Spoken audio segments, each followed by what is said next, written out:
The air in the archive was a living thing, a careful composition of controlled humidity, the dry, sweet scent of aging paper, and the sterile hum of filtration units.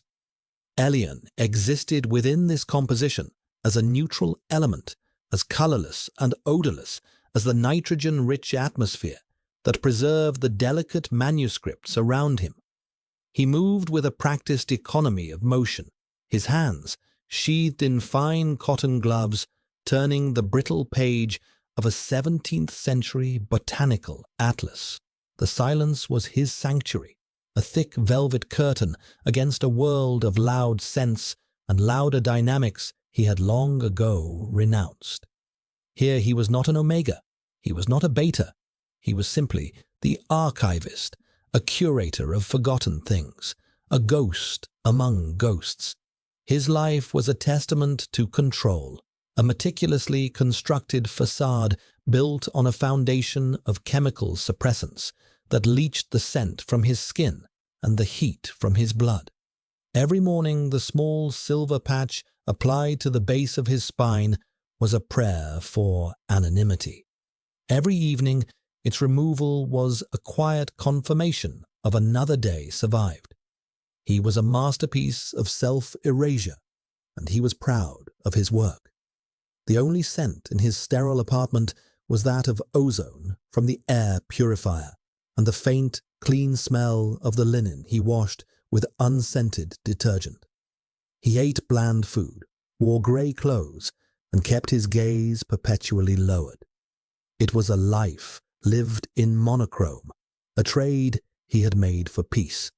The peace shattered not with a sound, but with a pressure change in the room, a subtle shift in the air that was felt more than heard.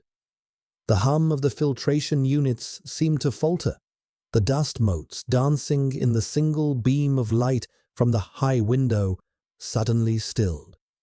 Elian did not look up. Looking up invited engagement, and engagement was a risk he could not afford. But he could feel the presence. It was a weight, a density that warped the carefully balanced atmosphere of the room. It smelled of cold steel, expensive wool, and something else, something primal and ancient that the suppressants in his own system screamed to identify and then hide from. An alpha. Not just any alpha, but one of a potency that was rare, dangerous. A predator had entered his sanctuary of paper and dust. He kept his focus on the delicate rendering of a night-blooming cereus, its petals unfurling in faded ink. He could feel the eyes on him, a physical touch that slid over the back of his neck, down his spine, to the place where his silver patch lay like a cold secret. His breath hitched, a tiny, unforgivable betrayal. He forced it out slowly, evenly, a measured release of carbon dioxide that carried no story, no fear. The footsteps were silent on the polished concrete floor, a testament to the intruder's own discipline. They stopped just behind him. The air grew thick, charged, the ozone scent of a coming storm. "The Kessler Collection," a voice said. It was low, resonant, a sound that seemed to vibrate in the bones of the building itself. It was not a question. Elian did not turn. His protocol in the face of the syndicate men who owned this building and everything in it, including him, was to be invisible, efficient, an object. "It is here," Elian replied, his own voice a carefully modulated monotone. He gestured with a gloved hand toward the climate-controlled vault at the far end of the archive. Section Gamma, as requested. The silence that followed was worse than the voice. It stretched, thin and taut, and Elian felt it coiling in his gut. He could feel the man's scent beginning to permeate the room, a subtle, invasive pressure. It was not the aggressive musk of a lesser alpha trying to assert dominance. This was different. It was the scent of absolute, unshakable authority. It smelled like winter, like ozone on snow, like the stillness of a frozen lake. It was a scent that did not need to shout. It simply was. "You are the archivist," the voice stated again. Another fact, not a question. Elian finally risked a glance, not at the man, but at his reflection in the darkened glass of a display case. The figure was tall, impeccably dressed in a dark, tailored suit that seemed to absorb the light around it. The face was sharp, defined by hard lines and an expression of placid control. Kalen Vance, the head of the Vance Syndicate, the man who owned the ground on which this building stood, the air Elian breathed. Elian had only seen him in news feeds, a spectre of immense power, always calm, always untouchable. To have him here, in this quiet space, was like having a black hole open in the center of the room. "I am," Elian managed, his throat tight. He turned back to his atlas, his heart a frantic bird beating against the cage of his ribs. His control was fraying. The patch on his spine felt suddenly hot, a pinpoint of failing technology. A bead of sweat traced a line down his temple. He prayed it was unscented. Kalen Vance moved, a whisper of expensive fabric. He walked not to the vault, but deeper into the archive, his gaze sweeping over the shelves of carefully preserved history. He moved like he owned it all, which of course he did. He stopped before a case containing a collection of antique scent bottles, their crystal stoppers still faintly imbued with the ghosts of perfumes from a forgotten age. "They believed scent was the soul," Kalen murmured, his voice soft, almost conversational. That to capture a person's scent was to capture their essence. A primitive notion. Elian remained silent. His own soul was a chemical compound, a null value. He was essenceless. He was safe. Kalen turned his head, and for the first time his gaze met Elian's directly in the reflection. His eyes were a pale, glacial grey, and they saw everything. They saw the rigid set of Elian's shoulders, the tremor in his gloved hand, the carefully constructed emptiness he projected like a shield. "And you," Kalen said, his voice dropping even lower, a silken threat. "What do you believe, archivist?" The direct question was a violation. It demanded a person, an opinion, an essence. Elian's facade cracked. Under the weight of that glacial gaze, a flicker of pure, unadulterated panic ignited in his veins. His body, so long dormant, so rigorously suppressed, betrayed him. For a single, catastrophic second, a trace of his true scent, the sweet, rain-washed fragrance of freesia and ozone he had not smelled on himself in a decade, escaped the failing patch. It was a whisper, a ghost, less than a single molecule in the sterile air. But it was there, and Kalen Vance, who stood 20 feet away, went utterly, unnervingly still. His head tilted, a minute, predatory adjustment. His pale eyes narrowed, not in confusion, but in sudden, terrifying focus. He had smelled it. He had captured it. The silence in the room was no longer a sanctuary. It was the held breath of a predator that has caught the scent of its prey.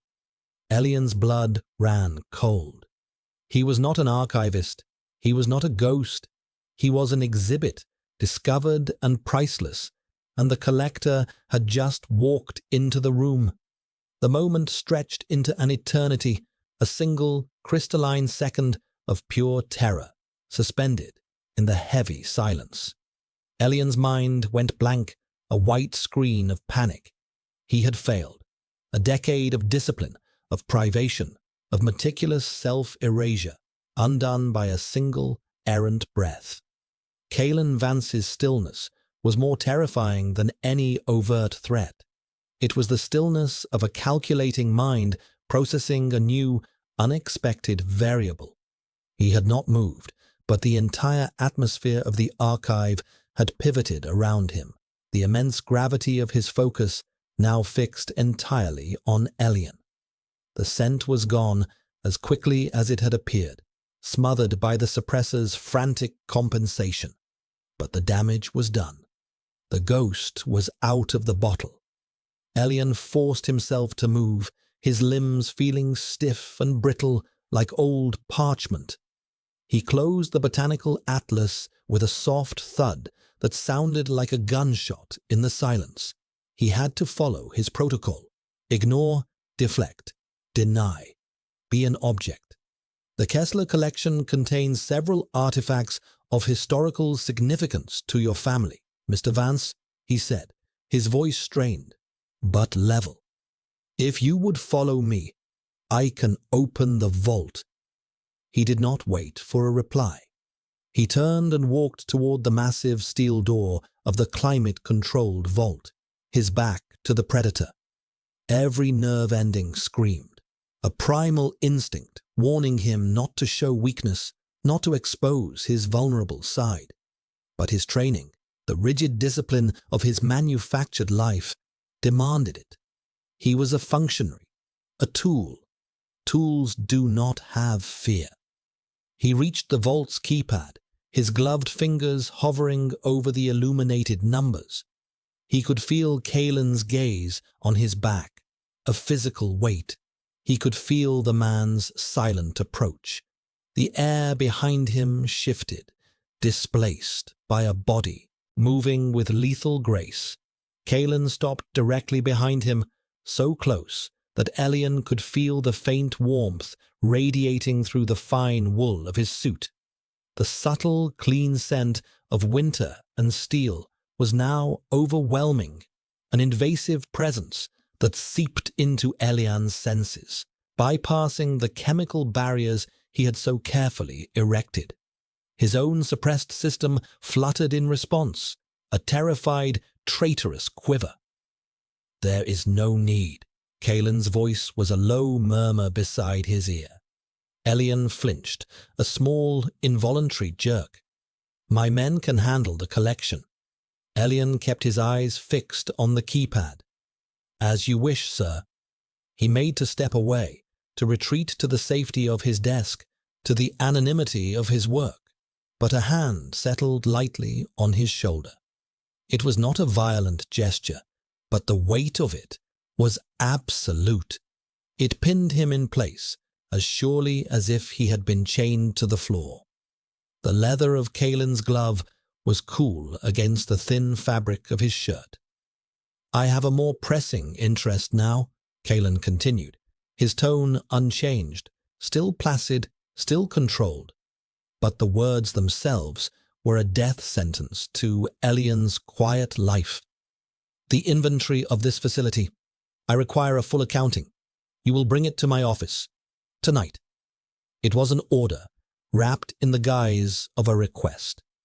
Elian's mind raced. His office, not here, in this neutral space, but in the heart of his power, the penthouse suite that crowned Vance Tower, a fortress of glass and steel from which he ruled his criminal empire. To go there was to walk willingly into the lion's den. Of course, Mr. Vance, he heard himself say. The words were ash in his mouth. The hand lifted from his shoulder, and the absence of its weight was as shocking as its presence had been. Elian took a half-step back, creating a sliver of distance. He chanced to look up at the man. Kalen's face was unreadable, a mask of aristocratic calm. But his eyes, those pale, glacial eyes, held a new light. It was the keen, focused intensity of a scientist who has just discovered a new, fascinating specimen, a specimen he intended to dissect. The tension was broken by the arrival of two of Vance's men, large alphas in dark suits who moved with the brutal efficiency of trained soldiers. They nodded respectfully to their leader, their eyes sliding over Elian with dismissive indifference. He was just part of the furniture. "Secure the collection," Kalen ordered, his attention seemingly already elsewhere. He turned to leave, and for a delirious moment, Elian thought he was dismissed, that the brief, terrifying flare of his scent had been a hallucination. But as Kalen passed him, he paused. He did not look at Elian, but his next words were aimed at his men, a quiet command that cut through the air like a shard of ice. The archivist is not to be disturbed. The two alphas who had been about to enter the vault stopped. One of them, a man with a scarred face and a palpable aura of cheap aggression, let his gaze linger on Elian for a moment too long. A flicker of contempt, of assessment, crossed his features. It was the look of a predator sizing up potential prey. He took a step toward Elian, a subtle assertion of dominance, his own scent, acrid and musky, like burnt wood, flaring slightly. "He seems fragile," the man sneered, his eyes raking over Elian's slender frame. Before Elian could even process the threat, could even flinch, Kalen moved. It was not a fast movement, but it was absolute. He simply shifted his position, placing himself partially between Elian and the subordinate. His head turned slowly, and he fixed the scarred man with a look of such profound, chilling disappointment that the air temperature in the room seemed to drop by 10 degrees. "Julian," Kalen said, his voice soft, almost gentle. It was the most terrifying sound Elian had ever heard. "Do you have trouble with simple instructions?" The man named Julian paled, the aggressive posture dissolving into one of abject submission. "No, sir. My apologies, sir." "Good," Kalen said smoothly. Then he delivered the final devastating blow to Elian's carefully constructed world. He looked at Julian, then at the other guard, his gaze as hard and unforgiving as granite. "Don't touch him." The words were a quiet declaration of ownership. It was not a warning for Elian's sake. It was a command about a piece of property. My property. The air crackled with the unspoken claim. Julian bowed his head, his submission complete. "Understood, sir." Kalen gave a curt nod, and then, in a move that shattered the last of Elian's composure, he reached out, his hand closing around Elian's upper arm. The grip was firm, inescapable. He pulled Elian from his position by the vault, drawing him back and into his side, tucking him against his body with a possessiveness that was as shocking as it was terrifying. The move was fluid, proprietary, a silent, powerful gesture that screamed to everyone in the room, "This one is mine." Elian stumbled, his body rigid with shock, pressed against the unyielding wall of Kalen Vance's chest.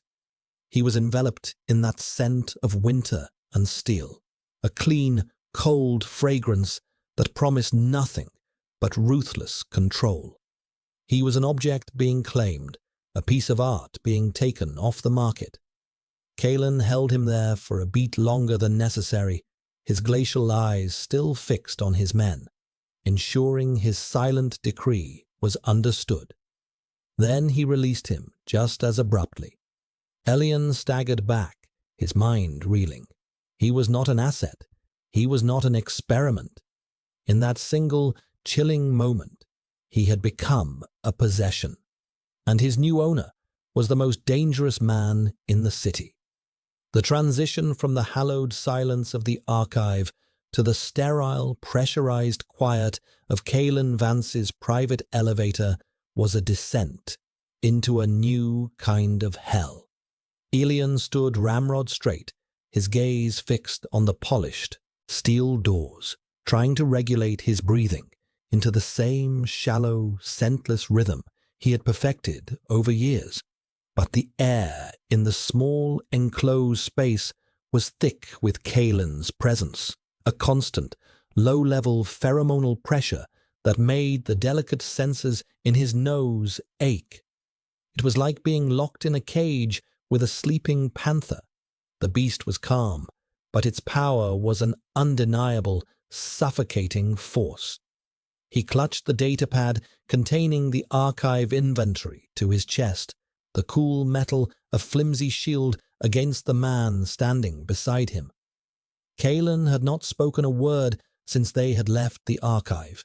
He simply stood, his hands clasped behind his back, a statue of bespoke tailoring and lethal intent.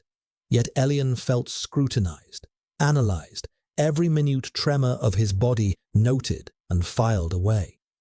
The elevator ascended with a silent, stomach-lurching swiftness, the lights of the city sprawling below them like a carpet of shattered stars.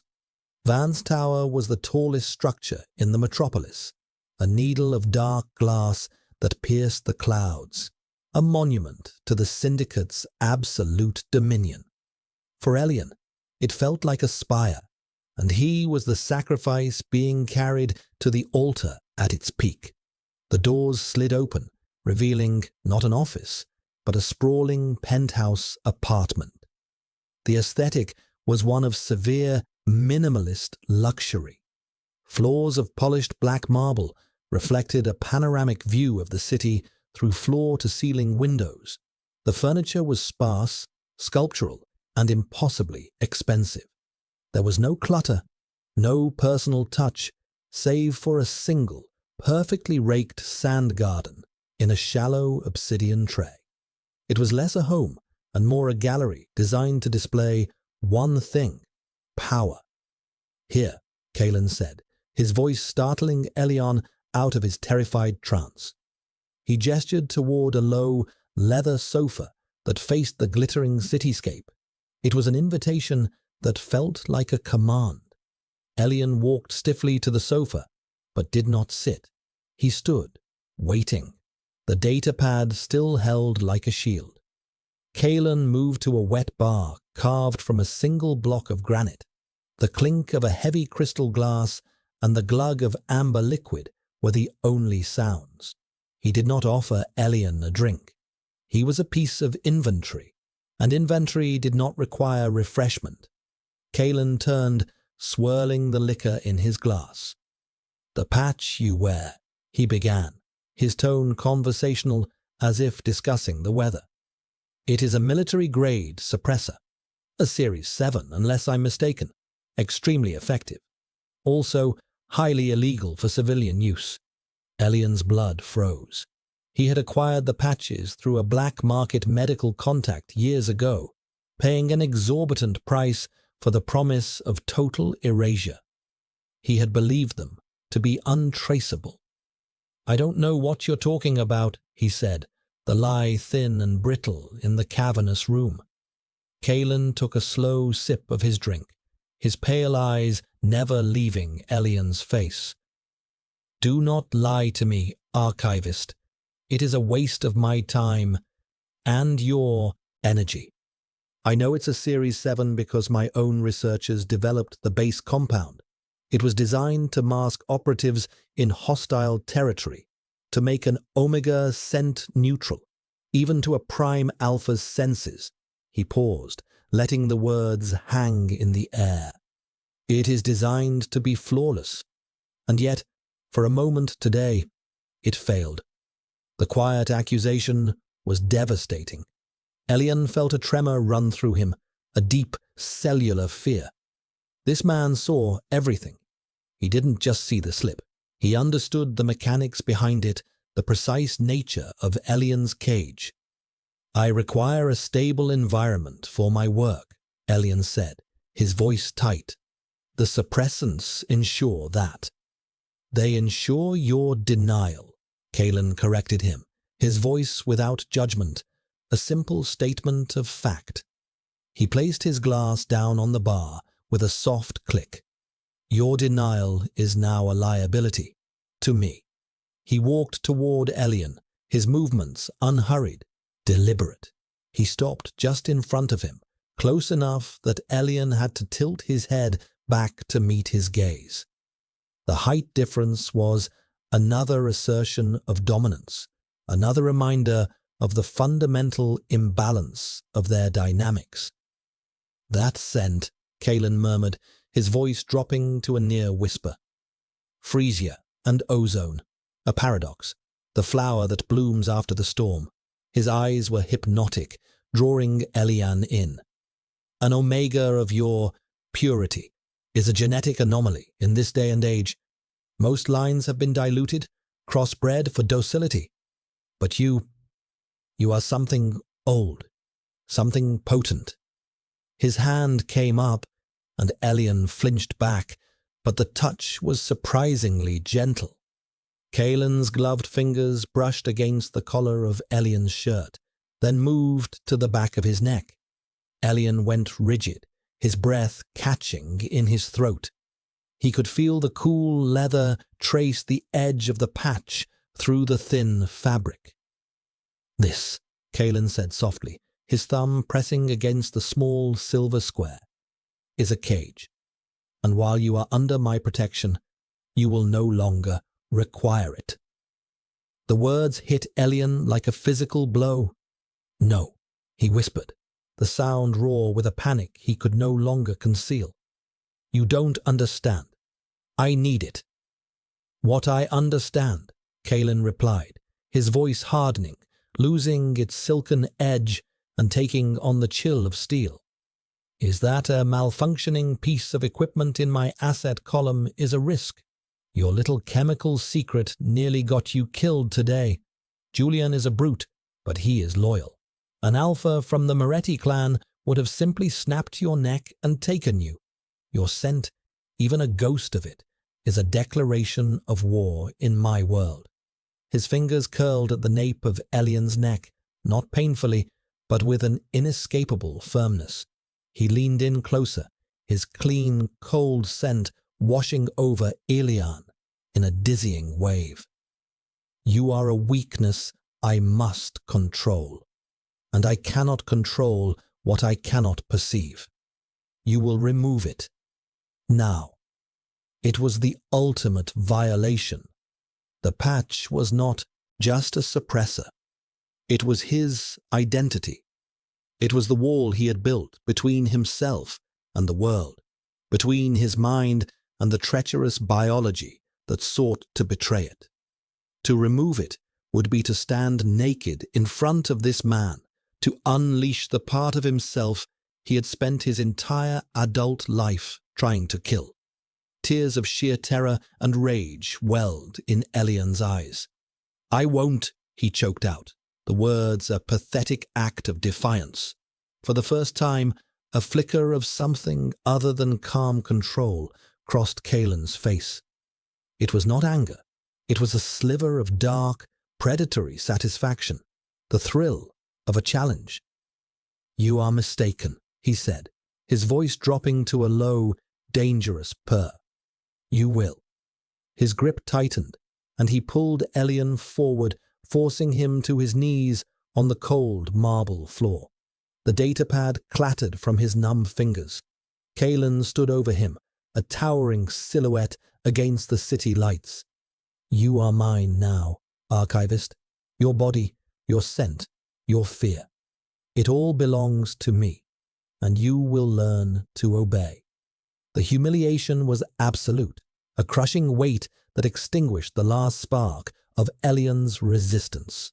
He was a specimen, and the dissection was about to begin.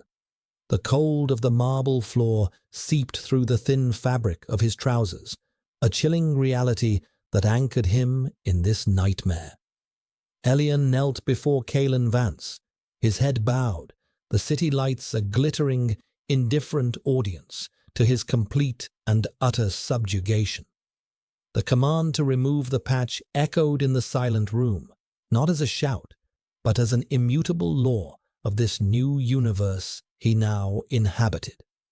His hands trembled, refusing to obey the dual impulses of his own terrified mind and the Alpha's unyielding will. To remove it was to surrender the last bastion of his self-made identity. To refuse was to invite a consequence he could not begin to imagine. Kalen waited. His patience was a weapon in itself, a silent, grinding pressure that was more effective than any threat. He did not need to raise his voice or use physical force. His presence, his absolute authority, was enough. He was gravity, and Elian was an object caught in his orbit, with no choice but to fall. With a shuddering breath that felt like a sob, Elian's hand moved. The motion was slow, agonizing, as if his arm were being dragged through tar. His fingers, clumsy with dread, fumbled at the back of his neck, at the collar of his shirt. He could feel Kalen's eyes on him, watching the act of surrender, the final, pathetic capitulation. His fingertips found the cool, smooth surface of the patch. For 10 years, this small square of polymer and chemical compounds had been his shield, his armor, his everything. Peeling it off felt like flaying his own skin. He hooked a nail under the edge and pulled. The medical-grade adhesive stung as it released its hold, a sharp, biting pain that was nothing compared to the psychological agony of the act. The patch came away with a soft, ripping sound, and then it began. It started as a faint tingle at the base of his spine, the reawakening of nerve endings long dormant. Then a slow, creeping warmth spread through his veins, a sluggish tide of hormones and pheromones released from their chemical prison. His body, so long held in a state of artificial neutrality, shuddered as its natural processes violently rebooted.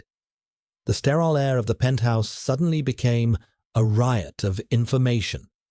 He could smell the faintest trace of ozone from the windows, the aged leather of the sofa, the complex botanicals in Kalen's liquor, the cold mineral scent of the marble beneath his knees. And under it all, Kalen's own scent, which before had been a subtle pressure, now slammed into his reawakened senses with the force of a physical blow. It was no longer just winter and steel. It was the scent of power itself, complex and layered, with notes of cold mint, expensive ink, and the barest, most terrifying hint of possessive musk. It was the scent of a prime alpha, unfiltered and overwhelming, and Elian's newly freed biology reacted with an instinctual, humiliating cocktail of fear and submission. But the most terrifying change was happening within himself. For the first time in a decade, he could smell his own scent. It bloomed from his skin, a soft, pervasive fragrance of freesia and rain, sweet and clean and treacherously, undeniably Omega. It felt alien, a perfume worn by a stranger, yet it was emanating from the core of his being. It was the scent of his own vulnerability, now filling the room, an open invitation in a predator's lair. He squeezed his eyes shut, a wave of dizziness and nausea washing over him. The sensory overload was a physical assault. He felt naked, exposed, a raw nerve laid bare on the floor. He heard a soft rustle of fabric, and then Kalen knelt in front of him, bringing them eye to eye. The alpha's proximity was staggering. His scent was a thick, intoxicating cloud, and Elian had to fight the primal urge to bow his head further, to expose his neck in a gesture of ultimate surrender. Kalen's gaze was intense, analytical. He reached out and took the discarded patch from Elian's trembling hand, examining the small silver square as if it were a curious artifact. "A clever design," he murmured, his voice a low vibration that resonated deep in Elian's chest. "But a cage is still a cage." He tossed the patch aside, where it skittered across the marble, a useless piece of litter. His attention returned to Elian. "Breathe," he commanded softly. Elian realized he had been holding his breath, his lungs burning. He took a ragged gasp of air, and with it, a fresh wave of Kalen's scent. His body trembled in response. "This is what you have been hiding from," Kalen said, his voice laced with something that might have been curiosity, or perhaps even a sliver of dark wonder. "This is what you are." He lifted a hand, and this time Elian didn't flinch. He was paralyzed, a rabbit mesmerized by the cobra. Kalen's gloved fingers traced the line of his jaw, a touch that was both clinical and possessive. Extraordinary. The word was spoken with the detached appreciation of a connoisseur examining a rare masterpiece. Elian was not a person in his eyes. He was a thing, a beautiful, rare, and potentially dangerous thing that Kalen now owned. The days that followed blurred into a disorienting haze of sensory re-education. Elian was a prisoner in the opulent penthouse, a gilded cage where the bars were made of glass, and the keeper was a constant, silent presence. Kalen did not lock him in. He did not need to. The city sprawled thousands of feet below, and the elevator required a biometric signature that Elian did not possess. There was nowhere to run. His life was reduced to a series of quiet, tense moments under Kalen's watchful eye. He was given clothes made of soft, scent-permeable fabrics, cashmere and silk in muted shades of grey and blue. The bland, anonymous uniform of his past was gone, replaced by a wardrobe that seemed designed to amplify his Omega nature, not hide it. He ate what was brought to him on silent trays by a severe-looking beta housekeeper who never met his eyes. The food was exquisite, complex, a stark contrast to the simple, tasteless meals he had once prepared for himself. It was as if Kalen were determined to reawaken every sense Elian had so painstakingly dulled. Kalen was often absent during the day, conducting his empire from some other part of the tower, but his scent lingered, a ghostly imprint on the air, a constant reminder of his ownership. And when he returned in the evenings, the full weight of his presence would settle over the penthouse again, thick and inescapable. Their interactions were minimal, charged with an unnerving tension. Kalen would watch him. He would watch Elian read one of the books from the penthouse's extensive library, his gaze analytical. He would watch him stand by the window, his posture rigid, as he stared out at the city that was now his prison. Sometimes he would speak. "Your scent changes with your emotional state," he observed one evening, his voice cutting through the silence. Elian was curled on the sofa, trying to lose himself in a volume of poetry, and the sudden observation made him jolt. When you are anxious, it sharpens. The ozone becomes more prominent. When you are reading, it softens. The floral notes are stronger. Elian said nothing, pulling the cashmere throw tighter around himself. He was a science experiment. His fear, his sorrow, his slightest comforts were all data points for his captor. He remembered why he had sought the suppressants in the first place. It was not just the fear of unwanted attention from alphas. It was a memory, sharp and painful from his youth, before he had learned to build his walls. An alpha at the state-run Omega facility. A cruel instructor had told him, "Your scent is a weakness. It broadcasts your every feeling. A good Omega learns to control it, to be a placid, pleasing vessel." But he could never control it. His emotions had always been too strong, his scent too honest. So he had chosen not to control it, but to erase it entirely. Now, Kalen Vance was forcing him to confront that raw, honest part of himself again, and it was agonizing. One night, a week into his captivity, Elian was awakened by a nightmare. He sat bolt upright in the large, cold bed, his heart hammering, a sheen of cold sweat on his skin. The dream was a confusing mix of the archive, the sneering face of the guard Julian, and the suffocating feeling of being trapped. His scent, thick with fear, flooded the room. The door to his bedroom suite hissed open. Kalen stood silhouetted in the doorway, drawn by the scent of his distress. He was dressed in a dark silk robe, his hair slightly disheveled from sleep. He looked less like a crime lord and more like a phantom. He walked to the bed and stood over Elian, his expression unreadable in the dim light. Elian shrank back against the headboard, his breath coming in short, panicked gasps.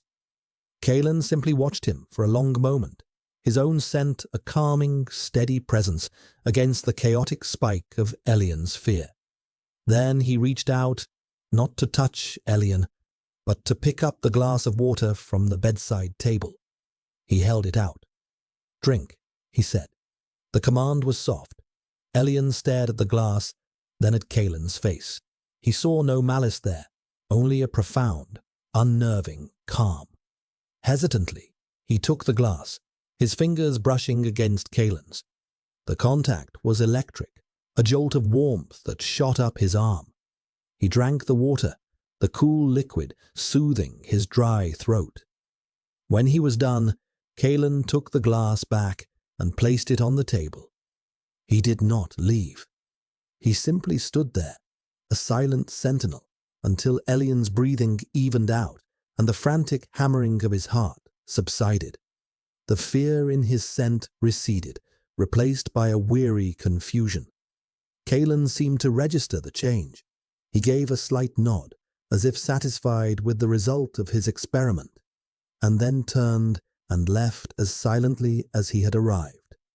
Elian was left alone in the darkness, more unsettled than before. This was not the cruelty he had expected. It was something far more insidious. It was control, absolute and meticulous, disguised as care. He was not just a possession. He was a project. And Kalen Vance was a man who always saw his projects through to completion. The gilded cage of the penthouse became a crucible, forging a new and terrifying awareness in Elian. Stripped of his suppressants, he was forced to inhabit his own body in a way he never had before. His senses, once blunted by choice and chemistry, were now painfully, vividly alive. He learned the subtle shifts in the penthouse's atmosphere, the way the air grew heavy before a storm rolled in over the city, the faint metallic tang that signaled the boom activation of the tower's perimeter defenses, the almost imperceptible hum of the building's life support systems. He learned the cartography of Kalen Vance's scent. He could tell by the faintest change in its composition whether the alpha had been in a contentious meeting, the sharp note of ink and ozone more pronounced, or if he was in a state of deep concentration where the scent would mellow into something resembling cold stone and mint.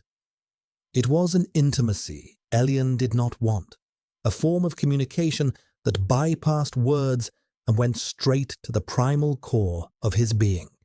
He, in turn, was an open book.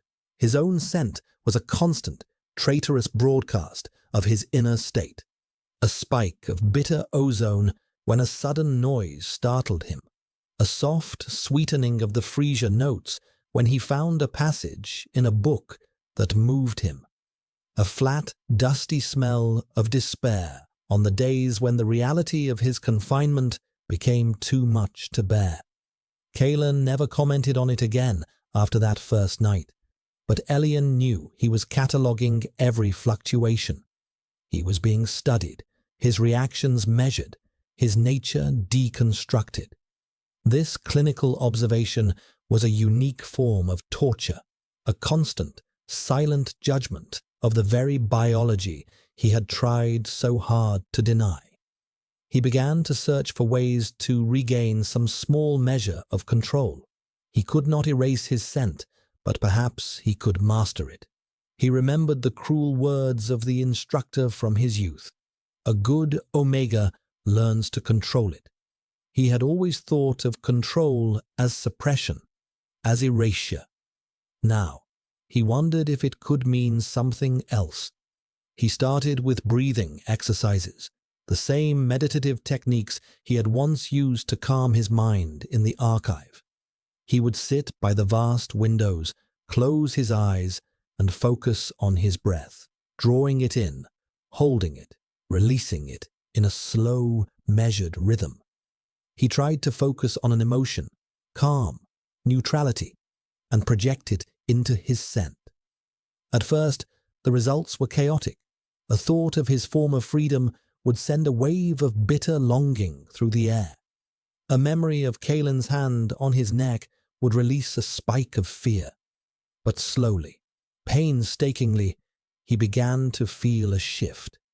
He learned to smooth the edges of his panic, to bank the fires of his despair. He could not eliminate the scent, but he could modulate its intensity, soften its message. He learned to wrap his fear in a cloak of weary resignation, to present a placid, floral surface, even when his insides were churning with turmoil.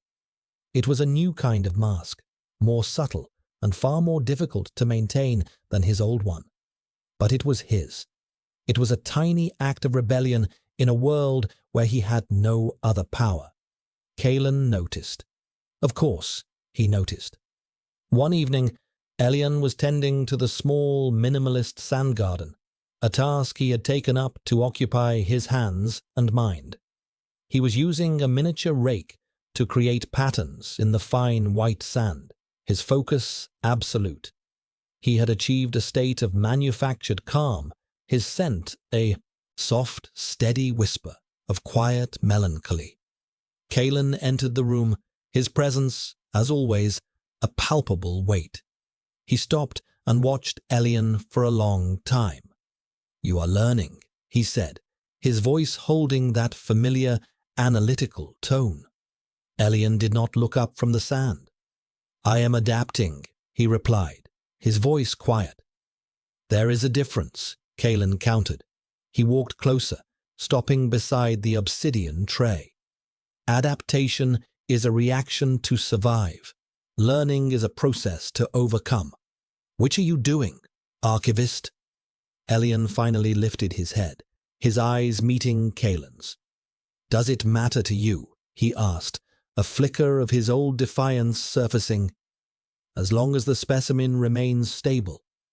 A ghost of a smile touched Kalen's lips, a rare and unsettling expression. "It matters a great deal. An unstable specimen is merely a problem. A learning one is an asset." The words sent a chill down Elian's spine. He was being graded, evaluated. His small act of rebellion had not gone unnoticed. It had simply moved him into a different category in his owner's ledger. The first real crack in the sterile monotony of his confinement came 2 weeks after his arrival. Kalen had been gone for most of the day, and the penthouse felt strangely empty without the oppressive weight of his presence. Elian was reading by the window when he heard the faint sound of the private elevator arriving. He tensed, expecting Kalen. But the scent that drifted into the room was not Kalen's clean, cold fragrance. It was something else, something foul. It was the acrid, burnt wood smell of the guard from the archive. Julian. Elian's blood ran cold. He stood up, the book falling from his lap. Julian entered the main living area, flanked by another guard Elian didn't recognize. They were not supposed to be here. This was Kalen's private sanctuary. Julian's eyes landed on Elian, and a slow, ugly smirk spread across his scarred face. His gaze was insolent, raking over Elian in a way that made his skin crawl. He was no longer trying to hide his contempt. "The boss is delayed," Julian said, his voice a low sneer. He took a step into the room, his aggressive alpha scent flaring, a deliberate act of intimidation. "He sent us to check on his new pet." The other guard chuckled, a low, guttural sound. Elian backed away, his heart hammering against his ribs. His carefully constructed calm shattered, and the sharp, unmistakable scent of fear, pure and undiluted, filled the air. Julian's smirk widened. He inhaled deeply, theatrically. "There it is," he rasped. "Sweet, just like they say." He took another step, and Elian's back hit the cold glass of the window. He was trapped. The city lights glittered mockingly behind him. "The boss said not to touch you," Julian continued, his voice dropping to a conspiratorial whisper as he closed the distance between them. "But he's not here, is he? And a pretty little thing like you smelling like that, it's a waste to keep you locked up in a glass case." Panic seized Elian, raw and blinding. He looked frantically for an escape, but there was none. The other guard was blocking the way to the bedrooms. He was cornered. Julian reached out a hand, his intentions clear in his leering eyes. Elian flinched, squeezing his eyes shut, a pathetic whimper escaping his lips. But the blow never landed. A sudden, violent noise erupted from the elevator hall. A sickening thud, followed by a strangled cry of pain. Julian froze, his head whipping around. The other guard, startled, drew his weapon. Before either of them could react, a figure moved out of the shadows of the hallway with impossible speed. It was Kalen. His suit was immaculate, his expression placid, but there was a new, terrifying quality to his stillness. It was the stillness of absolute, condensed fury. In his hand, he held a short, weighted truncheon, and on the floor behind him, the second guard lay unconscious, a dark stain spreading on the marble around his head. Julian's face went white with terror. "Boss," he stammered, taking a step back, his hand going for his own weapon. "I was just—" He never finished the sentence. Kalen crossed the room in 2 silent strides. The movement was a blur of deadly efficiency. The truncheon swung in a short, brutal arc, connecting with Julian's wrist with a sharp crack of bone. The gun clattered to the floor. Julian screamed, a high, thin sound of agony. Kalen's other hand shot out, grabbing the front of Julian's shirt, and slammed him against the wall with enough force to crack the plaster. He leaned in, his face inches from the terrified guards. "I believe," Kalen said, his voice a low, lethal whisper that was more frightening than any shout. "My instructions were clear." He didn't wait for an answer. He drove a fist into Julian's gut, a single, precise blow that knocked the air from his lungs in a choked gasp. Julian slid down the wall, sputtering and clutching his broken wrist. Kalen stood over him, his chest rising and falling in a slow, controlled rhythm. He straightened his suit jacket, the picture of calm, but his scent told a different story. It was raging, a blizzard of cold fury and unrestrained, possessive musk that saturated the air, so potent it made Elian's head swim. It was the scent of a prime alpha whose territory had been violated, whose property had been threatened. Kalen turned his head, and his glacial eyes found Elian, who was still pressed against the window, trembling. He saw Elian's wide, terrified eyes, smelled the reek of his fear. A muscle feathered in his jaw. He looked from Elian to the pathetic, broken man on the floor, and back again. Then he walked over to Elian, his movements deliberate. He stopped in front of him, blocking the view of the carnage.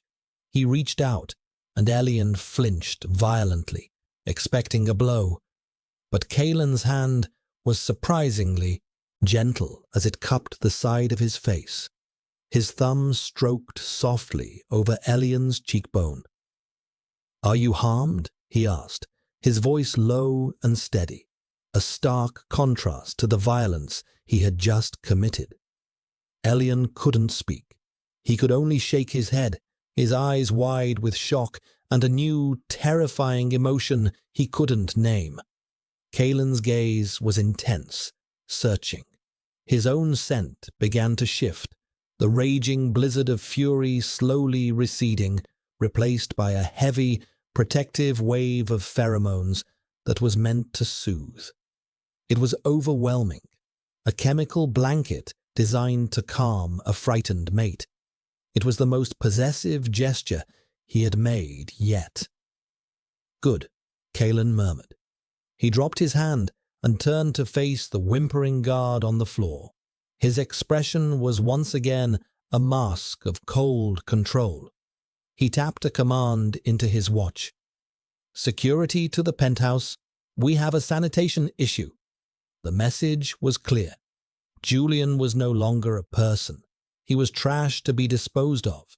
Kalen had not protected Elian. He had defended his territory and eliminated a threat to his investment. But as he stood there, a silent, lethal guardian between Elian and the world, the line between owner and protector blurred into something terrifyingly indistinct. The aftermath of the violence was as unnerving as the event itself. A silent, efficient team dressed in the Vancy Syndicate's black fatigues arrived within minutes. They cleaned the blood from the marble, removed the unconscious guard, and dragged a whimpering Julian away without a word. The entire operation was conducted with the sterile proficiency of a surgical procedure. Within half an hour, the penthouse was pristine again. The only evidence of the intrusion, the faint, lingering smell of antiseptic, and the ghost of Julian's terrified sweat. Kalen had watched the entire process without expression, a glass of amber liquor once again in his hand. He stood by the window, a dark silhouette against the city, the very picture of untouchable power. Elian remained where he was, huddled on the sofa, a cashmere throw clutched around his shoulders like a child's security blanket. His body still trembled with residual adrenaline and fear. The scent of his terror had faded, replaced by the smell of shock, a flat, muted fragrance, like damp earth after a lightning strike. He could not reconcile the two versions of the man before him, the cold, analytical collector who treated him like a specimen, and the ruthless predator who had just shattered a man's bones for daring to threaten his property. They were two sides of the same dangerous coin, and both were equally terrifying. The silence in the room stretched, thick and heavy with unspoken things. Elian watched Kalen, waiting. He expected a lecture, a warning, perhaps even a cruel, "I told you so." He expected to be blamed for his own scent, for the reaction it had provoked. But Kalen said nothing. He simply drank his liquor, his gaze fixed on the city below. Finally, he turned. His pale eyes met Elian's across the cavernous room. "Come here," he said. It was not a request. Elian's first instinct was to refuse, to curl into a smaller ball and disappear into the cushions of the sofa. But the tone of Kalen's voice held a new quality, a low, resonant command that bypassed his conscious thought and spoke directly to the reawakened Omega instincts cowering inside him. His body moved before his mind could object. He rose from the sofa, his legs unsteady, and walked across the cold marble floor until he stood before the Alpha. Kalen studied his face, his expression unreadable. The air around him was still thick with the residue of his protective fury, a heavy, musky scent that made Elian's senses feel dull and slow. It was a chemical assertion of dominance, a pheromonal claim that left no room for argument. "He frightened you," Kalen stated, his voice flat. Elian swallowed, his throat dry. He could only nod. "He was a fool," Kalen continued, his gaze unwavering. "A blunt instrument who mistook a moment of opportunity for a grant of permission. In my organization, such mistakes are not tolerated." He was explaining the cold logic of his world, the brutal calculus of his power. Julian's transgression was not that he had threatened an Omega, it was that he had disobeyed an order from his superior. It was a breach of hierarchy, and in the syndicate, hierarchy was absolute. Kalen reached out and placed his empty glass on a nearby table. When he turned back, he moved closer, invading Elian's personal space. "You are beginning to understand," he said, his voice a low murmur, "that your old life offered you an illusion of safety, not safety itself. Your anonymity was a thin wall of paper against a world of wolves. Here, the walls are made of steel, but the wolf is in the room with you." The metaphor was chillingly accurate. Elian had traded a cage of his own making for a much larger, more dangerous one. His gaze dropped to the floor. He could not bear the intensity of Kalen's scrutiny. "Look at me," Kalen commanded, his voice soft but laced with steel. Reluctantly, Elian lifted his head. Kalen's eyes held his, a silent battle of wills. "Your fear is loud," the Alpha said, his gaze flickering down for a moment, as if he could see the scent rising from Elian's skin. "It is a beacon. It draws things like Julian. It is a liability."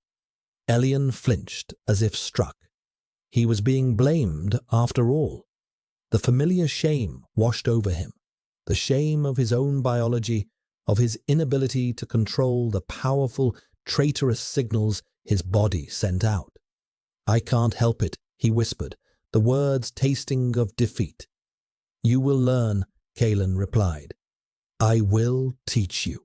His hand came up, and for the second time that night, Elian braced himself for an impact. But again, the touch was gentle. Kalen's fingers slid into his hair, his palm cupping the back of Elian's head in a grip that was both firm and strangely intimate. He drew Elian forward slowly, inexorably, until Elian's forehead rested against his chest, right over his heart. Elian went rigid with shock. He was pressed against the solid wall of Kalen's body, his face buried in the crisp fabric of his shirt. He could feel the slow, steady beat of the Alpha's heart beneath his ear, a calm, powerful rhythm that was utterly at odds with the violence he had just witnessed. He was enveloped in Kalen's scent, a dizzying, overwhelming wave of cold steel, mint, and that deep, possessive musk. It should have been terrifying, but his panicked system, battered by the earlier assault, responded in an unexpected way. The steady heartbeat, the powerful scent, the firm hand holding him. It was all a signal of safety, of protection, a primal part of his Omega brain, a part he had thought long dead and buried, interpreted the gesture for what it was, the claiming and soothing of a distressed mate by a dominant Alpha. The confusion and terror of the moment were so profound that a dry sob escaped him. Tears he had refused to shed pricked at his eyes. He was being comforted by his captor, soothed by the man who had destroyed his life. The paradox was a kind of madness. "This," Kalen murmured, his voice a low vibration that travelled from his chest into Elian's bones, "is control, not erasure, not denial. You will learn to project strength, even in fear. You will learn to use the scent that you hate as a tool, and one day as a weapon. I will not have a liability in my house. I will have an asset, or I will have nothing at all. He held Elian there for a long time, not in a gentle embrace, but in a firm, proprietary hold. It was not an act of comfort. It was a lesson, an act of conditioning. He was reprogramming Elian's fear, replacing the terror of a lesser alpha with the absolute, overwhelming presence of a greater one. He was teaching Elian that the only safety to be found was with him, the wolf in the room. When he finally released him, Elian stumbled back, his mind reeling, his senses saturated. He looked at Kalen, seeing not just a captor, but something far more complex and dangerous, a creator. Kalen Vance was not content to simply own him. He intended to remake him into something that could survive in his world, something that belonged to him completely. The thought was more terrifying than any physical threat. The incident with Julian marked a pivotal shift in the dynamic between Elian and Kalen. The sterile distance the alpha had maintained was gone, replaced by a focused, invasive form of tutelage. Kalen's promise to teach him was not an empty threat. He began a systematic process of breaking down Elian's ingrained fear responses and rebuilding them in his own image. The lessons were never formal. They were woven into the fabric of their daily existence, a constant, low-grade psychological warfare. Kalen would deliberately expose Elian to controlled stressors. Sometimes he would bring other alphas from his syndicate to the penthouse for meetings. These men were powerful, dangerous, their scents a cacophony of aggression and ambition. They would sit around the massive granite table in the dining area, their voices low and serious, while Elian was made to serve them tea or water. He was instructed to remain silent, a ghost in the room, but he was acutely aware of their eyes on him, of their senses cataloguing his presence. The first time, he had nearly collapsed from the sheer pheromonal pressure. His scent had spiked with terror, a sweet, panicked cloud that drew sharp, predatory glances from the visiting alphas. Kalen had let him suffer for a full 5 minutes before he calmly raised his own scent profile, a subtle but absolute blanket of dominance that silenced the room and forced his subordinates to lower their gazes. He had dismissed Elian with a flick of his wrist. Later that night, he found Elian curled in a chair, still trembling. Their collective presence is a fraction of my own, Kalen had stated, standing over him. If you can withstand me, you can withstand them. Your fear gives them power over you. Do not give them what is mine. It was a cruel, effective lesson in endurance. He was being acclimated to fear, desensitized to the aggressive posturing of other alphas, until only Kalen's presence registered as a true threat, and therefore, paradoxically, as safety. He was being taught to see the world as a hierarchy with Kalen at its absolute apex. Kalen also began to demand more of him than just passive existence. He would bring Elian datapads containing innocuous syndicate business, shipping manifests, financial reports, personnel files. Read this, he would command. Summarize it for me. At first, Elian resisted. I am an archivist of history, not a corporate accountant. You are what I say you are, Kalen had replied, his voice cold. Read it. So Elian read. He pored over the dry, clinical data, his archivist's mind naturally seeking patterns, noting discrepancies. He found that he had a talent for it. He could see the subtle lies in the numbers, the hidden stories in the personnel files. He started leaving small, anonymous notes on the datapads, pointing out an inflated invoice here, a suspicious transfer of funds there. He did it out of a defiant sense of intellectual pride, a need to prove he was more than just a scented object. Kalen never acknowledged the notes directly, but the files he was given became more complex, more sensitive. Elian realized with a jolt that he was not just being tested, he was being used. His analytical skills were being repurposed for the syndicate. He was being integrated into the machinery of Kalen's empire. The most disturbing lessons were the ones about his own nature. Kalen would sometimes corner him, crowding him against a wall or the vast expanse of the windows, and simply watch his reaction. He would not touch him, but he would let his alpha scent rise, a controlled wave of dominance, and observe how Elian's body responded. He would watch Elian's pupils dilate, watch the flush rise on his skin, watch the way his scent would change from fear to a confusing, humiliating submission. Your body understands the language of power even if your mind rebels against it, Kalen murmured during one of these terrifying sessions, his voice low and hypnotic. Stop fighting it. Accept it. Control it. Use it. He was teaching Elian to weaponize the very thing he had spent his life hiding. He was showing him that the submission his body offered was not just a weakness. It was a form of influence, a way to soothe and disarm. It was a tool for survival in a world of predators. Elian began to change. The constant fear was still there, a low hum beneath the surface of his days, but it was now tempered with a cold, hard resolve. He stopped crying. He started meeting Kalen's gaze directly.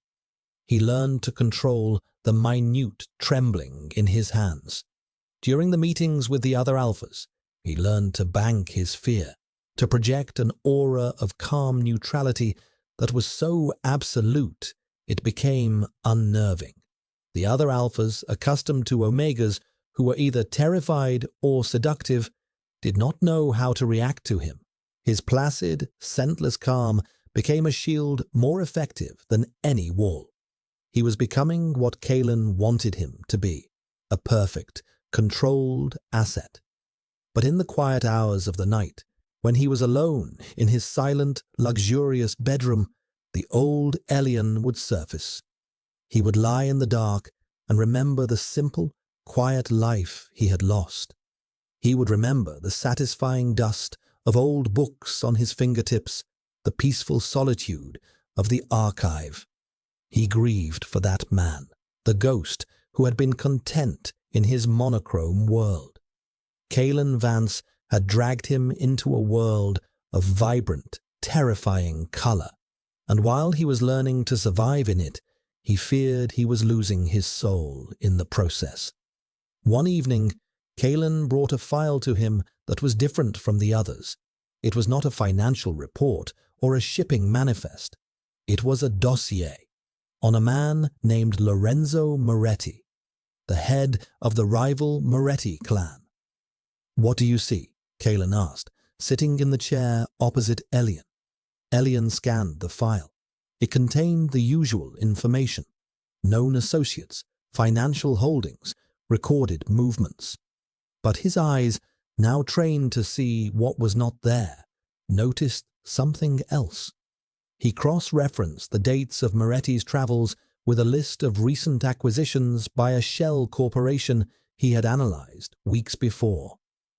"Moretti isn't acquiring territory," Elian said softly, his mind racing. "He's liquidating. He's selling off his assets quietly. He's consolidating his capital."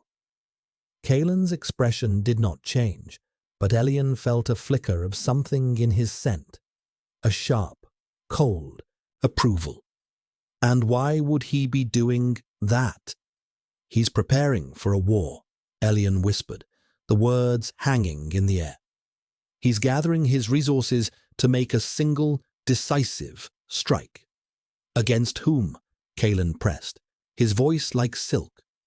Elian looked up from the datapad, his eyes meeting Kalen's.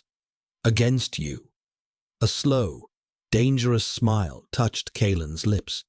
It was the smile of a grandmaster in chess who has just seen his opponent fall into a carefully laid trap. "Precisely," he said, "and he believes he has found my weakness." He let his gaze drift over Elian, a look that was both an assessment and a statement. It was then that Elian understood. The lessons, the training, the constant pressure. It had all been for a purpose. He was not just being remade for Kalen's satisfaction. He was being prepared. He was the bait in Kalen's trap. And the war was coming. The revelation that he was a pawn in Kalen's grand strategy against the Moretti clan did not fill Elian with the terror he would have expected. Instead, a strange, cold clarity settled over him. His fear, which had been a diffuse, atmospheric constant, now had a focal point. The abstract threat of Kalen's world had solidified into a specific danger: Lorenzo Moretti. And with that focus came a grim, unfamiliar sense of purpose. He was no longer just a victim of circumstance. He was a strategic piece on a board, and his survival depended on understanding the game. The atmosphere in the penthouse grew heavier in the following days, charged with the palpable tension of impending conflict. Kalen's meetings became more frequent, his subordinates a revolving door of grim-faced alphas and quiet, watchful betas. Elian continued his role as the silent observer, but now he watched with a new, analytical eye. He listened to the coded language. He watched the subtle shifts in the power dynamics, and at night he would cross-reference what he had overheard with the data Kalen gave him, building a mental map of the coming war. He and Kalen fell into a new rhythm, a strange partnership forged in the crucible of shared threat. The evenings were no longer just about lessons in control. They became strategy sessions.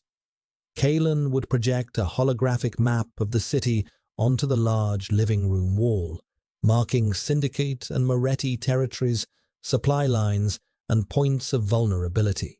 He would pose tactical problems to Elian, treating him not as an Omega, but as a consultant. "Moretti controls the southern ports," Kalen would say, his finger tracing a line of light along the city's waterfront. "His supply chain is his strength. How would you disrupt it without initiating open warfare?" Elian, drawing on his archivist's talent for finding leverage in obscure details, would study the data.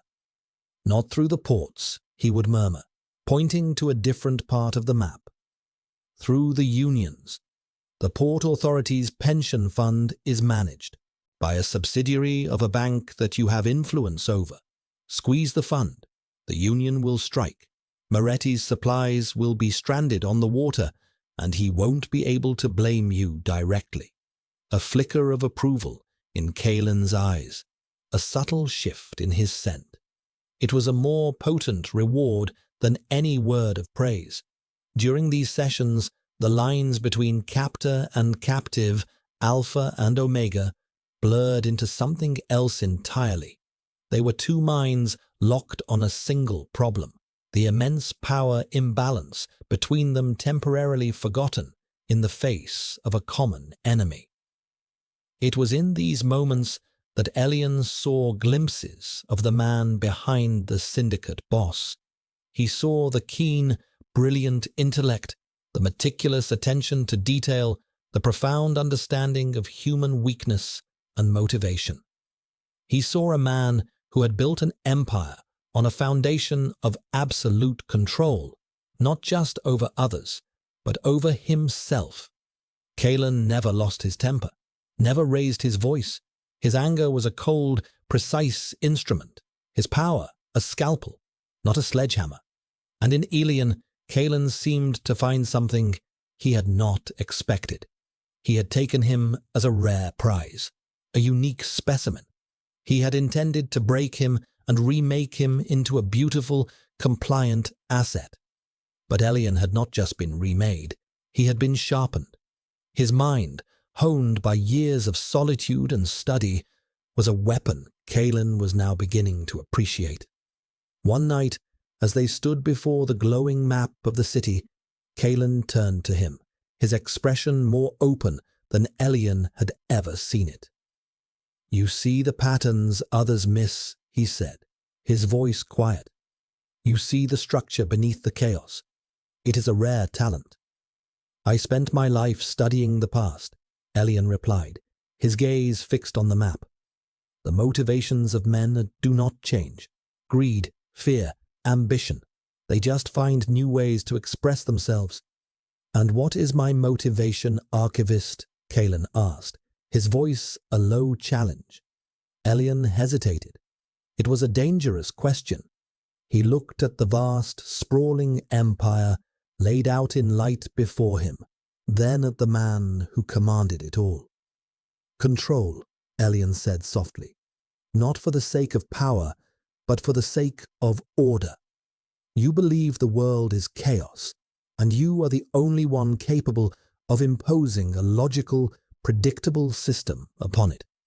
Your empire is not a monument to your ego. It is a machine of your own design, and you are its chief engineer." The silence that followed was profound. Kaelin stared at him, his pale, glacial eyes searching Elian's face. For the first time, Elian felt that he was truly being seen, not as an Omega, not as an asset, but as an equal. The Alpha's scent softened, losing its sharp, dominant edges and revealing an undercurrent that was complex and almost melancholy. It smelled like the deep, quiet cold of a winter night, still and lonely.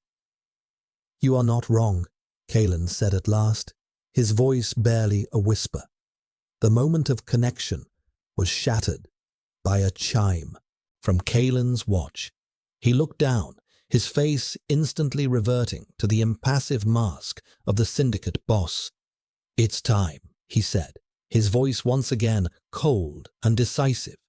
"Moretti is making his move." The tension in the room snapped taut. This was it, the culmination of weeks of planning. "There is a gala tonight at the Celestine Hotel," Kaelin explained, turning away from the map. "A neutral ground, ostensibly for charity. Lorenzo Moretti will be there. He intends to corner me, to force a negotiation from a position of strength he believes I am not aware he possesses." He walked toward the bedroom suites. "You will be coming with me." Elian's heart stopped. "Me? Why?" Kaelin paused at the door. "Because you are the casus belli," he said, using the classical term for an act that provokes war. "He thinks you are my weakness, my distraction. He will see you on my arm and believe I am a man blinded by a new prize, that my focus is compromised. He will underestimate me." He turned, and his gaze was as hard as diamond. "And you will play your part. You will be calm. You will be beautiful. You will be the perfect, placid Omega. You will be the living embodiment of his miscalculation." A servant entered, carrying a garment bag. Kaelin took it from him.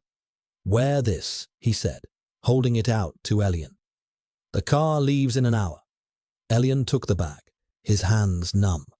He was not just the bait in the trap. He was the lure. He was being dressed and displayed, a living symbol of Kaelin's supposed vulnerability. He was being sent into a room full of wolves with the greatest wolf of all at his side.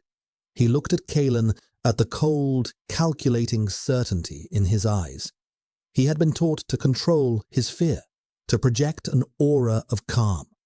Tonight, that lesson would be put to the ultimate test.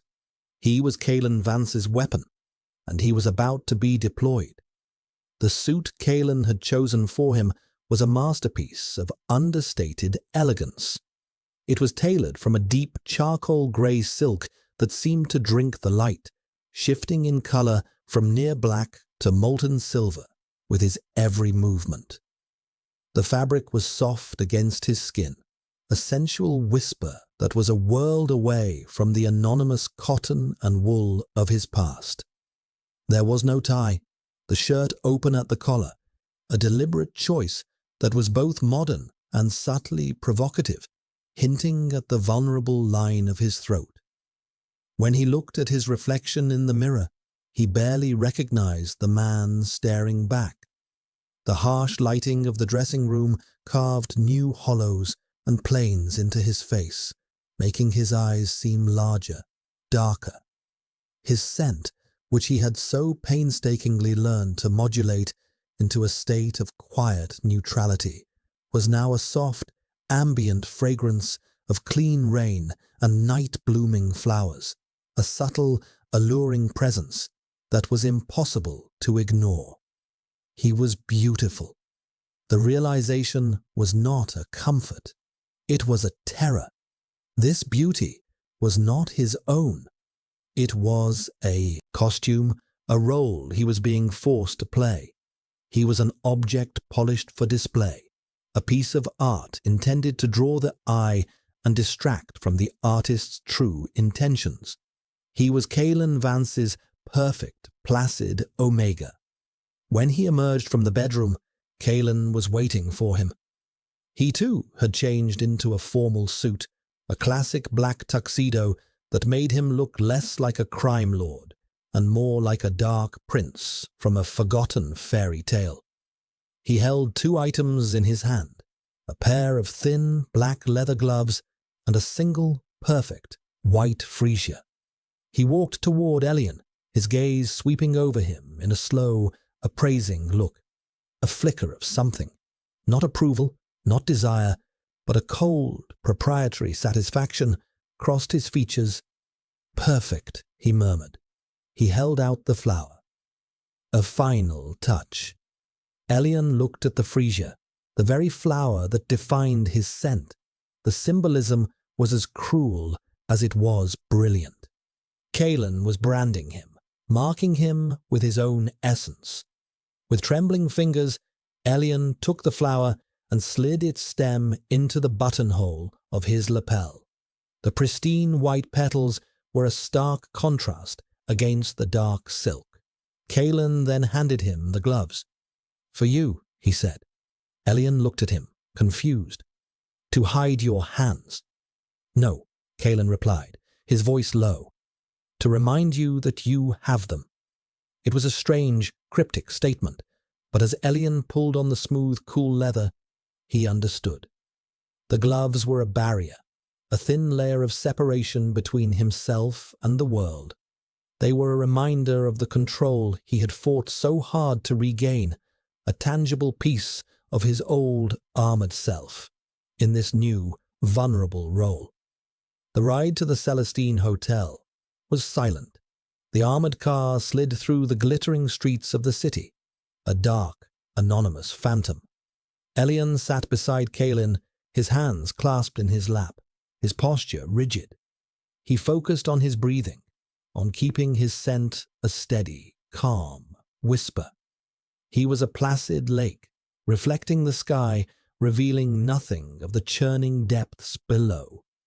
Kalen did not speak, but Elian could feel the coiled tension in him, the immense, focused energy of a predator gathering itself before the strike. The Celestine Hotel was a bastion of old-world luxury, its grand ballroom a glittering explosion of crystal chandeliers and gilded plasterwork.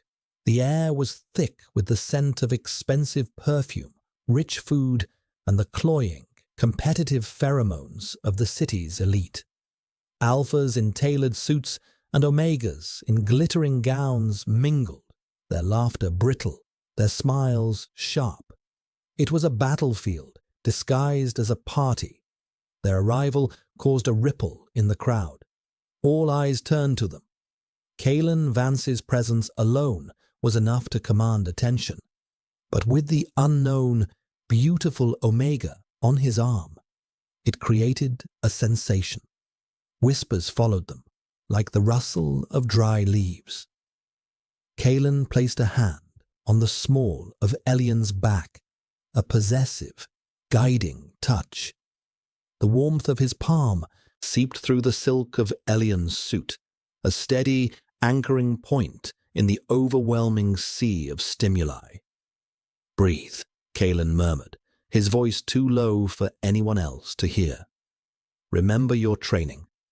Elian took a slow breath, filtering out the chaotic sense of the room, focusing only on the clean, cold fragrance of the man beside him.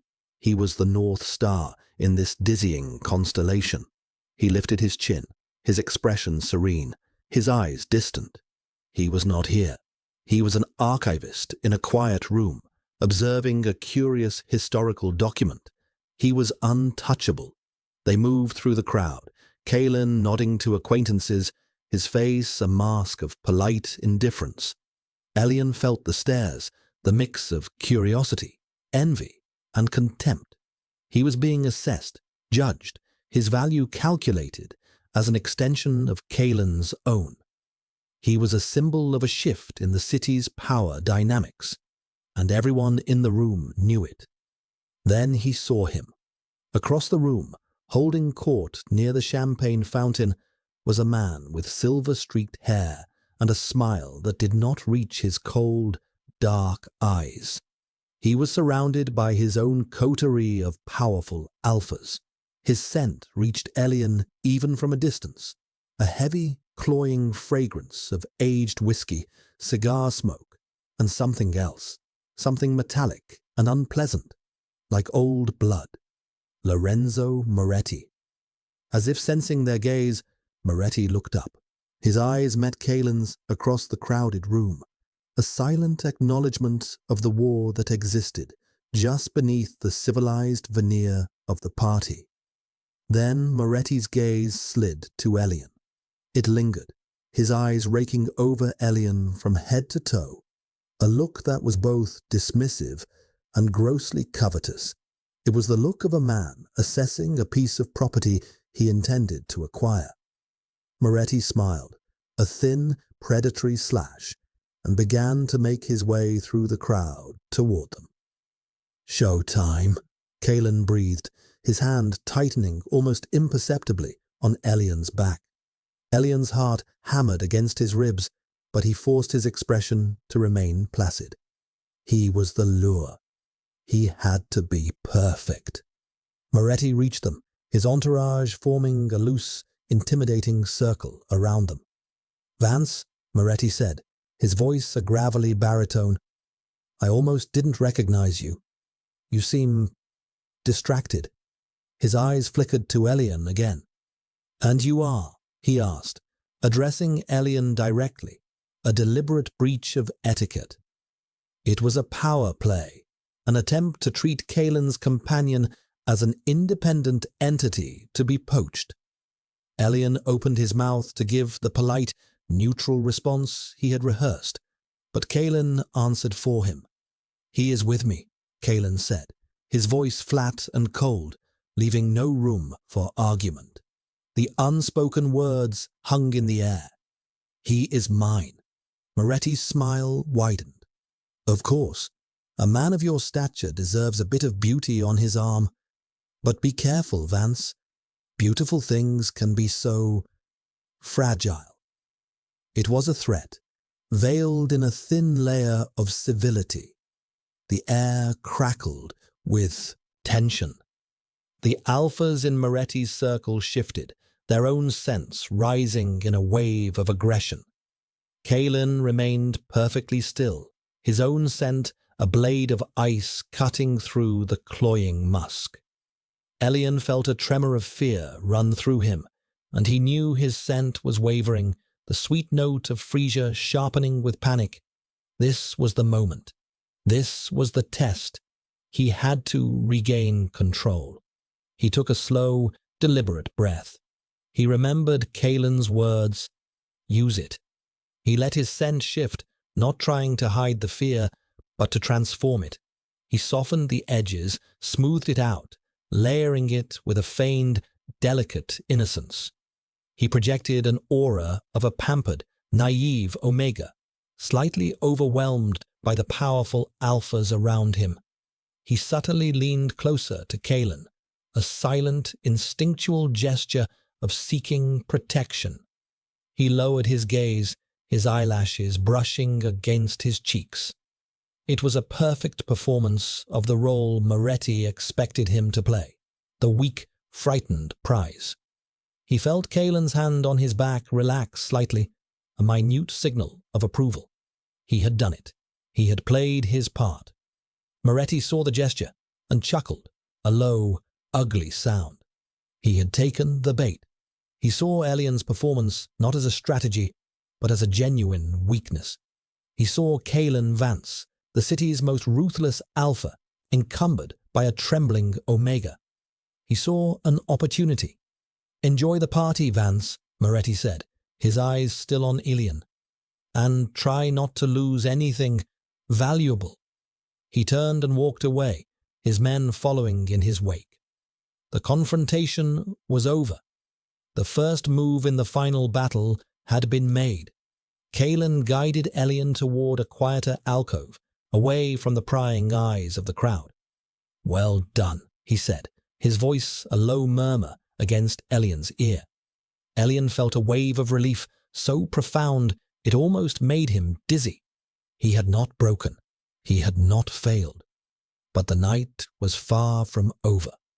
As Kalen procured 2 glasses of champagne from a passing waiter, Elian's gaze swept the room. His eyes, now attuned to seeing patterns, noticed something wrong. 2 of Moretti's men had not followed their boss. They had detached from the group and were now positioned near 2 of the main exits, their posture too rigid, their eyes scanning the crowd too methodically. They were not guards. They were soldiers taking up tactical positions. At the same time, he noticed several members of the hotel staff, waiters, busboys, who moved with a strange, coordinated purpose, their paths intersecting in ways that seemed less random and more like a choreographed maneuver. A cold dread washed over him. Kalen had been wrong about one thing. Moretti was not here to negotiate. Kalen's plan was to use the gala as a feint, to draw Moretti into a false sense of security before striking at his assets across the city. But Moretti's plan was simpler, more brutal. He was not planning to strike across the city. He was planning to strike here. And now. "Kalen," Elian whispered, his voice tight with urgency. He turned, his eyes wide with alarm. "It's a trap." As the words left his lips, the crystal chandeliers above them flickered once, twice, and then plunged the grand ballroom into absolute darkness. The music screeched to a halt. A collective gasp rippled through the crowd, followed by a moment of confused silence. And then the screaming began. The darkness was absolute, a thick, suffocating blanket that swallowed light and sound. The initial screams of the partygoers devolved into a chaotic symphony of panic. Shouts, shattering glass, the thud of bodies hitting the floor. The air, once thick with perfume and pheromones, was now choked with the raw, acrid stench of terror. In the split second before the lights went out, Elian had seen the look on Kalen's face. Not surprise, but a flash of cold, furious realization. He had been outmaneuvered. Moretti hadn't just ignored the bait, he had used it to set his own, more direct trap. A hand clamped around Elian's arm, the grip painfully tight. "Stay with me." Kalen's voice was a low growl in his ear, cutting through the rising tide of noise. He pulled Elian down, shielding him with his own body as the first gunshots erupted. The sound was deafening in the enclosed space, sharp, percussive cracks that were answered by more screams. Chaos descended. This was not a targeted assassination. This was a massacre designed to create maximum terror and confusion. Elian was pressed against the floor, the cold marble a stark contrast to the heat of Kalen's body shielding him.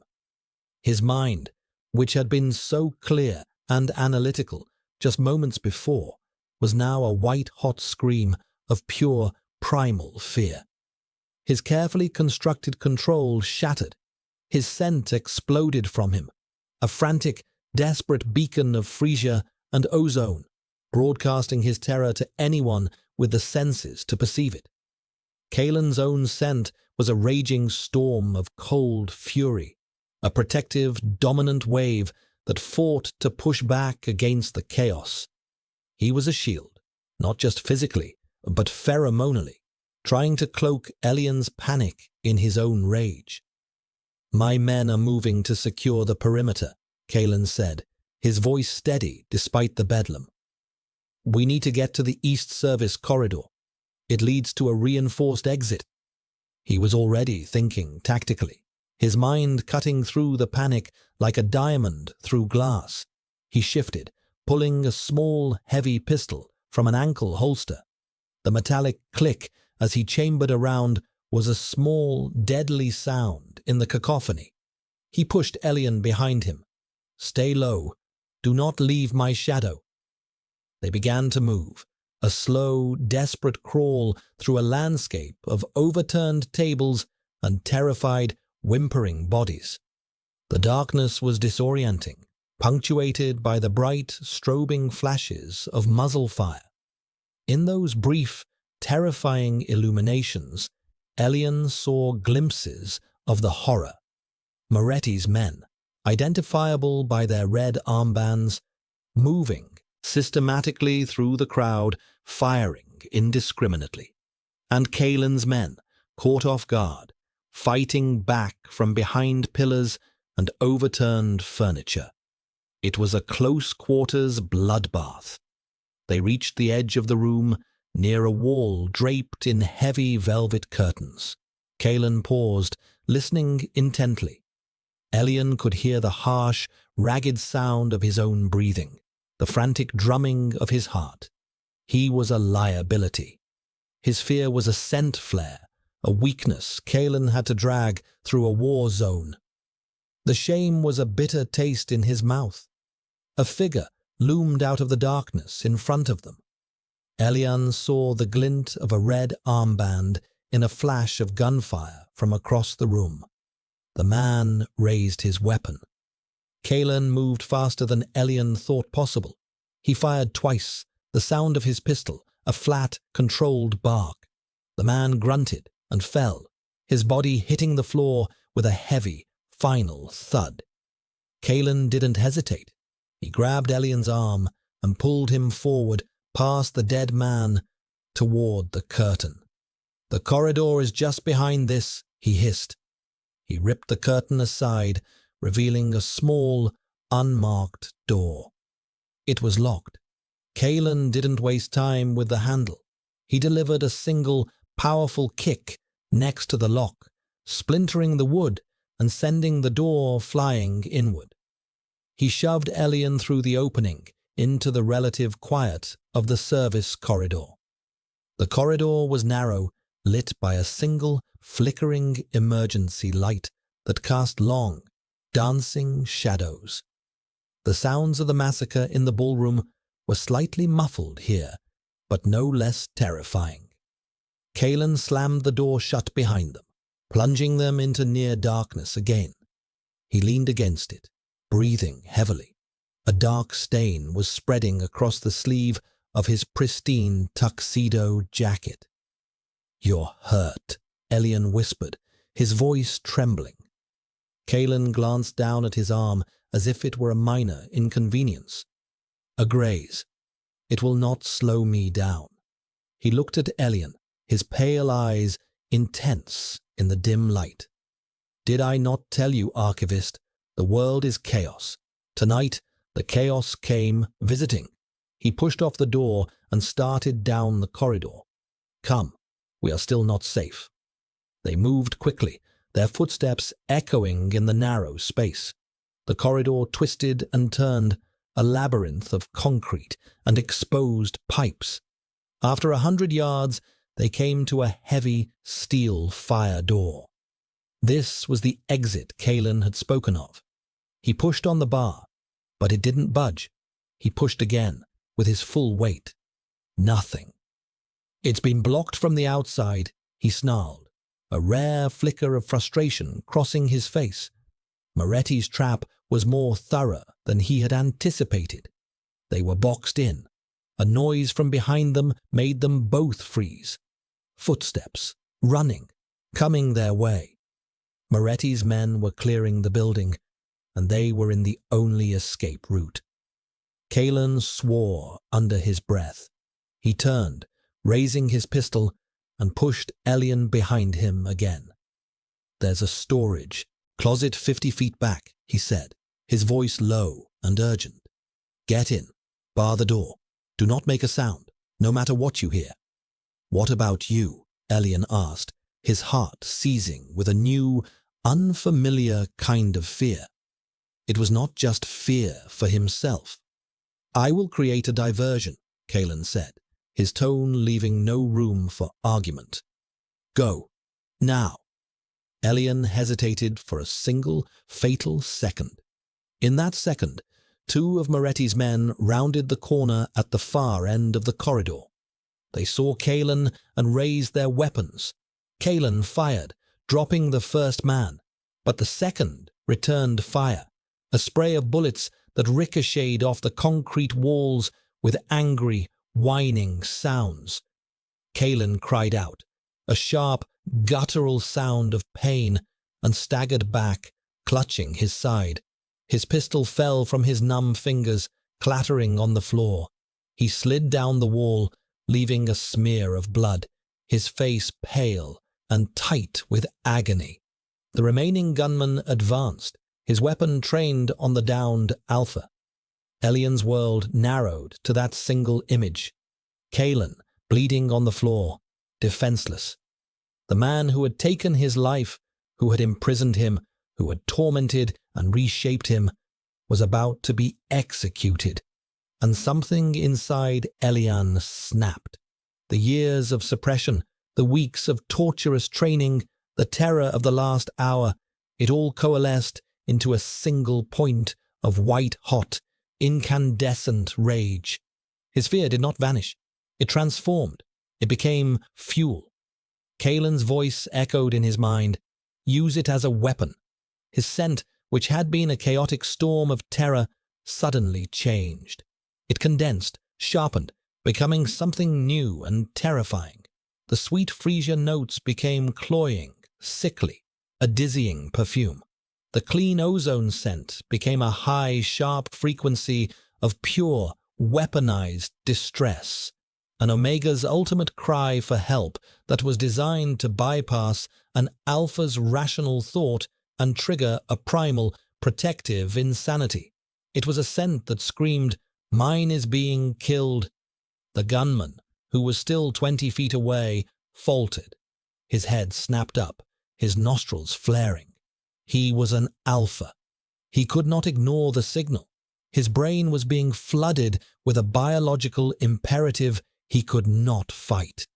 He looked from the bleeding Kalen to the trembling Elian, his expression twisting in confusion, his killer's focus shattered. It was the only opening Elian would get. He didn't think. He acted. He lunged forward, not at the gunman, but at Kalen's fallen pistol. His gloved fingers closed around the heavy, unfamiliar weight of the weapon. He had never held a gun in his life. The gunman, shaking his head as if to clear it, raised his own weapon toward Elian.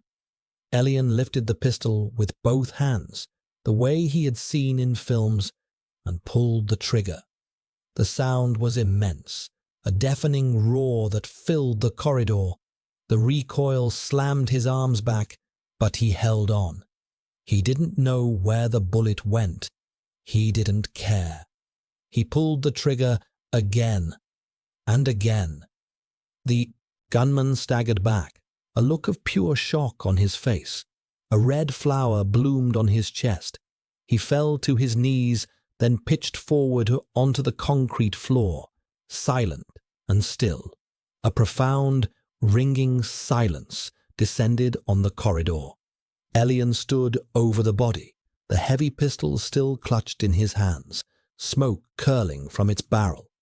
He was trembling from head to toe, not with fear, but with the violent, shocking aftermath of what he had just done. He had killed a man. He looked down at Kalen, who was staring up at him, his pale eyes wide with a mixture of pain, shock, and something else Elian had never seen there before. Something that looked almost like awe. The placid Omega, the fragile prize, the frightened archivist, was gone. In his place stood something new, something born of terror and rage, and he was holding a gun. The ringing in Elian's ears slowly subsided, replaced by the harsh, ragged sound of his own breathing and the soft, pained groans coming from Kalen. The acrid smell of gunpowder mingled with the metallic tang of blood, a nauseating perfume that clung to the air in the narrow corridor. Elian stared at the dead man on the floor, at the dark pool spreading from beneath his body. The reality of his actions settled upon him not as guilt, but as a strange, numb shock. He had taken a life to save a life, the life of his captor. The paradox was a dizzying weight in his gut. He dropped the gun. It clattered to the floor, the sound unnervingly loud in the sudden quiet.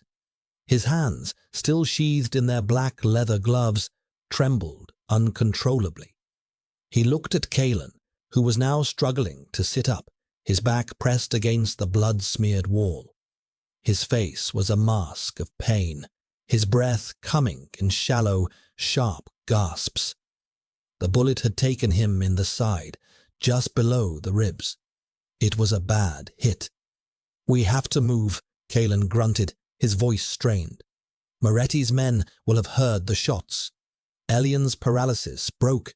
The analytical mind, the archivist's instinct to preserve, took over.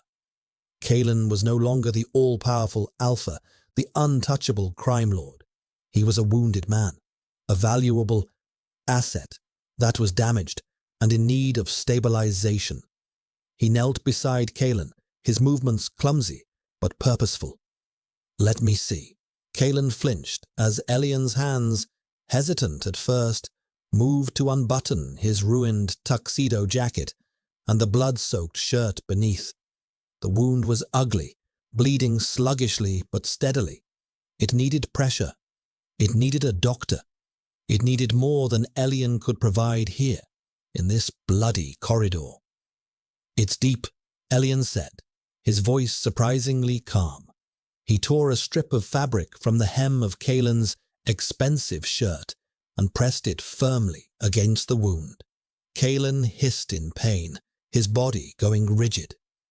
"I know," Kalen bit out, his eyes squeezed shut. His scent, usually so controlled, was now laced with the sharp, coppery smell of pain. For the first time, he smelled vulnerable. This raw, unfiltered broadcast of his physical state was a more intimate revelation than any of the psychological games he had played with Elian. Elian looked around frantically. The fire door was blocked. The way back to the ballroom was a death trap. They were cornered.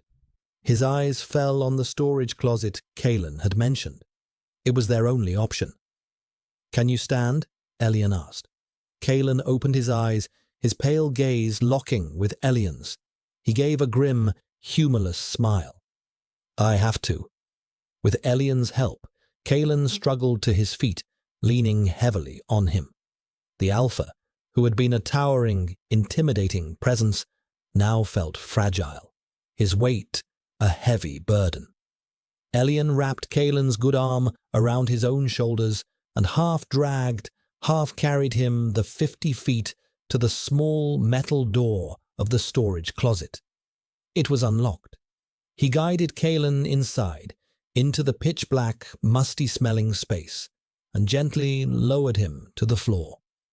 The closet was small, filled with cleaning supplies and stacks of old linens. Elian fumbled for the door, closing it just as he heard the sound of more footsteps approaching in the corridor outside. He slid the bolt home, his heart hammering. They were hidden for now. The closet was suffocatingly small.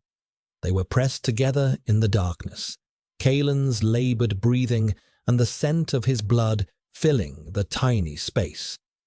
Elian continued to apply pressure to the wound, his hands sticky with Kalen's blood. "You saved my life." Kalen's voice was a low whisper in the dark, stripped of its usual authority, raw with pain and a grudging disbelief. "You returned the investment," Elian replied, his own voice cold. He was not ready to process the emotional complexity of what had happened. It was easier to retreat into the transactional language Kalen himself had taught him. A faint, pained chuckle escaped Kalen's lips. Clever, archivist. Always the perfect ledger. They fell into silence, listening to the sounds from the corridor. They heard muffled shouts, the heavy tread of boots passing by their hiding place. Every sound sent a fresh jolt of adrenaline through Elian. He was acutely aware of Kalen's body next to his, of the warmth of him, the scent of his pain. The power dynamic between them had been completely inverted. Here, in this dark, cramped space, Kalen was the vulnerable one, and Elian was the protector, the caregiver, the man who held his life in his hands. Time seemed to stretch and distort. Elian had no idea how long they huddled there in the dark. An hour. 2.